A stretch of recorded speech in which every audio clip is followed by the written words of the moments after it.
प्यारे बच्चों, हिंदी की कक्षा में मैं पंकज शर्मा आप सभी का स्वागत करती हूँ। आज हम आपकी हिंदी व्याकरण की पुस्तिका के पाठ 3 शब्द का अध्ययन करेंगे। बच्चों, ध्वनि या वर्ण के विषय में आप जान ही चुके हैं। अनेक ध्वनियां अर्थात वर्ण मिलकर शब्द की रचना करते हैं, जैसे क, अ, म, अ, ल, अ अर्थात कमल। ये सारी ध्वनियां मिलकर एक शब्द की रचना करती हैं, जिसका उच्चारण है कमल। इसी प्रकार इस शब्द को देखो, द, आ, द, ई अर्थात दादी।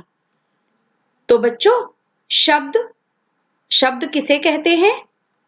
वर्णों के सही मेल को शब्द कहते हैं, जैसे राजा, बिजली, तितली, जलेबी आदि।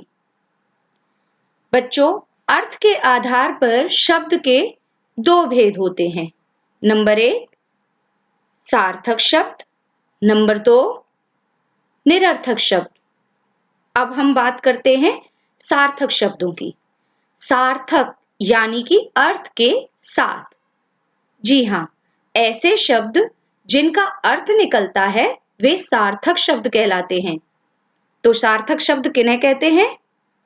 जिन शब्दों का अर्थ निकलता है वे सार्थक शब्द कहलाते हैं, जैसे पुस्तक, दीवार आदि। क्योंकि इन सभी का अर्थ है। जब हम पुस्तक बोलते हैं तो आपके दिमाग में उससे संबंधित एक चित्र उभर कर आता है। दीवार, आपको पता है इसका भी अर्थ। अब हम बात करते हैं निरर्थक शब्दों की। निरर्थक शब्द अर्थात बिना अर्थ के, जिन शब्दों का अर्थ ना हो। तो निरर्थक शब्द किन्हें कहते हैं? जिन शब्दों का कोई अर्थ नहीं निकलता वे निरर्थक शब्द कहलाते हैं, जैसे रवादी, रावेश आदि। इन शब्दों का कोई अर्थ नहीं है। अगर मैंने इनका उच्चारण आपके सामने किया रवादी, तो आपके दिमाग में कोई भी चित्र उभर कर नहीं आया। आपको नहीं पता रवादी क्या है, आपको इसका अर्थ नहीं पता रावेश क्या है।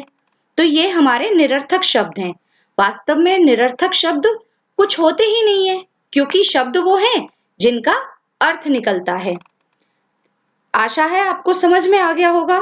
चलिए, अब मैं देखती हूँ कि आपको कितना समझ में आया है। नीचे कुछ शब्द दिए हुए हैं, इनमें से सार्थक शब्द और निरर्थक शब्द आप अलग कीजिए। ध्यान से पढ़िए इन शब्दों को। बहुत अच्छे। तो अब हम इन शब्दों में से सार्थक शब्द और निरर्थक शब्दों को अलग करेंगे। चलिए, पहले लिखा हुआ है दवाकी। बताइए यह शब्द कहां जाएगा? बहुत अच्छे, यह निरर्थक शब्द में जाएगा। चलिए दूसरा देखते हैं, काजल। जी हाँ, यह एक सार्थक शब्द है। दीवार, बहुत अच्छे, यह भी एक सार्थक शब्द है।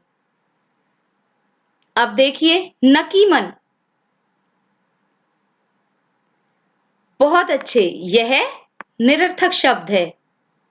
दीही,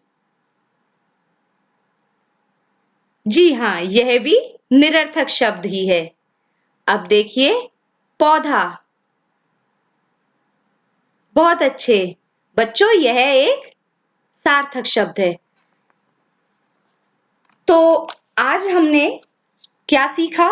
शब्द और अर्थ के आधार पर शब्दों के भेद। तो बच्चों, आज के लिए इतना काफी है।